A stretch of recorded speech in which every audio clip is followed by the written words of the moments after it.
চিংড়ি মাছ পছন্দ করে না এমন মানুষ কিন্তু খুব কমই আছে। কাঁটা নেই, সো খুব সহজেই খাওয়া যায়। আজকে আপনাদের সাথে খুবই সহজে চিংড়ি মাছের একটা মজাদার রেসিপি শেয়ার করব। খুবই কম আইটেম দিয়েছি, যা বাসায় সবসময় অ্যাভেলেবেল থাকে।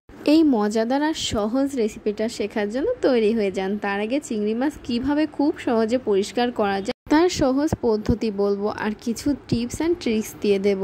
সামনের সূচালো অংশগুলো কেটে দিচ্ছি, আর পাগুলোকেও দেখুন এভাবে কিন্তু আমি কেটে নিচ্ছি। আপনাদের কাটার সুবিধার্থে আমি কেচি দিয়ে কেটে দেখাচ্ছি, কারণ অনেক সময় কিন্তু হাত কেটে যায় যদি আপনি বটি দিয়ে বা ধারালো বেশি কিছু দিয়ে কাটতে যান। তো এর জন্য আপনারা কেচি দিয়ে কাটবেন, এতে কিন্তু খুব সহজে আপনারা কেটে ফেলতে পারবেন। এই পর্যায়ে দেখুন আমি মাথার অংশটা কেটে নিচ্ছি। আমি কিন্তু চোখ বরাবর কেটে নিচ্ছি, দেখুন খুব ভালোভাবে লক্ষ্য করুন। এরপর মাথাটায় ঠিক এই বরাবর কিন্তু ভালোভাবে কেটে নিতে হবে, কারণ মাথার অংশের ভিতর কিন্তু ময়লা থাকে। দেখুন আমি ময়লাটা কিন্তু বের করে নিচ্ছি। এই যে এই ময়লাটা কিন্তু ফেলে দিতে হবে, এটা কিন্তু কোনোভাবেই খাওয়া যায় না, এটা কিন্তু স্বাস্থ্যের জন্য খুবই খারাপ। তো আপনারা এইভাবে ময়লাটা বের করে ফেলে দেবেন। আমরা কিন্তু অনেক সময় না বুঝে এই ময়লাগুলো খেয়ে ফেলি। এরপর লেজটাও আমি কেটে নিচ্ছি।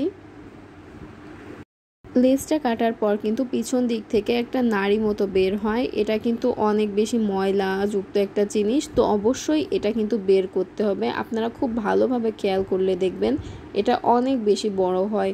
আস্তে আস্তে কিন্তু আমি বের করার ট্রাই করছি, আপনারা দেখুন। চিংড়ি মাছের ভিতরেও কিন্তু অনেক ময়লা থাকে, আমরা কিন্তু অনেক সময় খেয়াল করি না, আমরা পুরাটাই খেয়ে ফেলি। এইটা একদমই করবেন না, এটা স্বাস্থ্যের জন্য একদমই ভালো না। তো দেখুন নাড়িটা আমি বের করার ট্রাই করছি, এটা কিন্তু বের করতে একটু টাইম লাগবে, বা টাইম নিয়ে হলেও আপনারা কিন্তু বের করবেন। এটা অনেক বড়, দেখুন কি পরিমাণ ময়লা আছে। এটা কিন্তু কখনোই খাওয়া যাবে না, এটা কিন্তু খুবই হার্মফুল আমাদের বডির জন্য। দেখুন এভাবে আপনারা রাখতে পারেন, কিন্তু আমি পুরো বডিটার খোসাটাই ছাড়িয়ে নিচ্ছি, কারণ খোসা ছাড়ালে ফ্লেভারটা ভিতরে যায়, মশলাগুলো অনেক ভালোভাবে মিক্স হয়ে যায় চিংড়ি মাছের ভিতরে। তো আপনারা ট্রাই করবেন খোসাটা ছাড়িয়ে করার। অনেকে খোসা ছাড়িয়ে করতে পছন্দ করে না, সেটা আলাদা কথা, বাট আপনারা ট্রাই করবেন খোসাটা ছাড়িয়ে দিতে, তাহলে মশলাগুলোও ভালোভাবে যাবে আর খুব ভালোভাবে কিন্তু পরিষ্কার করা যাবে, খুব ভালোভাবে ধুয়ে নিতে পারবেন আপনারা। দেখুন আমি মাথাটার এখানেও কিন্তু ভালো করে পরিষ্কার করে নিচ্ছি। এভাবে আপনারা পরিষ্কার করলে কোনো প্রকার ময়লা থাকবে না, গন্ধ থাকবে না। তো আপনারা দেখতেই পারছেন আমি কত সহজে আর কত সুন্দরভাবে কিন্তু চিংড়ি মাছগুলো একদম ক্লিন করে নিয়েছি, খুবই সুন্দর লাগছে। এরপর কিন্তু আমি হলুদ আর লবণ দিয়ে কিছু সময় মাখিয়ে রেখে দেব। আমি কিন্তু চিংড়ি মাছটা ভাজবো না, কারণ ভাজলে কিন্তু চিংড়ি মাছটা শক্ত হয়ে যায়, তো ওর ভিতর মশলাটা ভালোভাবে ঢোকে না আর সফটনেসটা চলে যায়। তো এর জন্য আপনারা এইরকম লবণ আর হলুদ দিয়ে মাখিয়ে রেখে দেবেন 10 মিনিট মতো, তাহলে কোনো রকম বাজে স্মেল করবে না আর এক্সট্রা পানিটাও বের হয়ে যাবে। এরপর একটা প্যান নিয়ে নিয়েছি, এতে আমি পরিমাণ মতো তেল দিয়ে দিয়েছি, আর দিয়ে দিচ্ছি হাফ কাপ পরিমাণ পেঁয়াজ। পেঁয়াজটা কিন্তু একটু ভেজে নিতে হবে।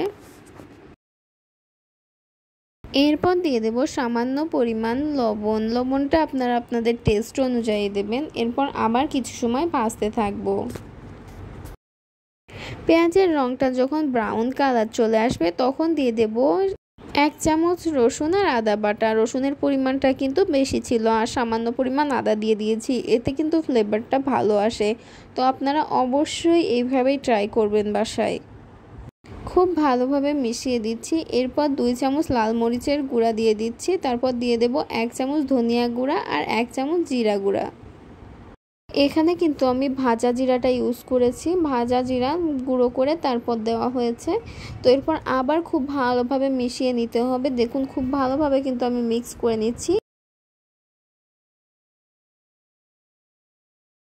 এরপর দিয়ে দিচ্ছি একটা ডালচিনি, একটা এলাচ আর হাফ তেজপাতা। এরপর কিন্তু সব উপকরণ আবার খুব ভালোভাবে মিক্স করে নিতে হবে। এরপর আমি হাফ কাপ পরিমাণ নারকেলের দুধ বের করে রাখছিলাম, ওইটা দিয়ে দেব। নারকেলের দুধ দিলে কিন্তু ফ্লেভারটা অনেক বেশি ভালো আসে, কিন্তু সবসময় বাসায় নারকেলের দুধ অ্যাভেলেবেল থাকে না, এর জন্য আপনারা 1 চামচ গুঁড়া দুধ ইউজ করতে পারেন, অথবা না দিলেও সমস্যা নেই। তো দেখুন এবার আমি কিন্তু চিংড়িগুলো দিয়ে দিয়েছি, আর এই যে পানিটা আছে এতেই কিন্তু হয়ে যাবে, এই গ্রেভিতেই হয়ে যাবে। আমি ঢাকনা দিয়ে ঢেকে আস্তে দিয়ে দিচ্ছি, খুব জোরে জালটা দিইনি, মিডিয়াম রাখছি। দেখুন চিংড়ি কিন্তু হতে বেশি টাইম লাগে না, বেশি জ্বালালে কিন্তু এটা যে সফটনেস ওটা কিন্তু চলে যাবে, তো আপনারা বেশিক্ষণ কিন্তু জ্বালাবেন না। 5 থেকে 7 মিনিটে কিন্তু হয়ে যায়। আমার চিংড়ি কিন্তু অলমোস্ট রেডি, আমি সার্ভ করে দিয়েছি। দেখুন কতটা ফ্লেভারফুল লাগছে, কতটা বেশি ইয়ামি লাগছে দেখতে।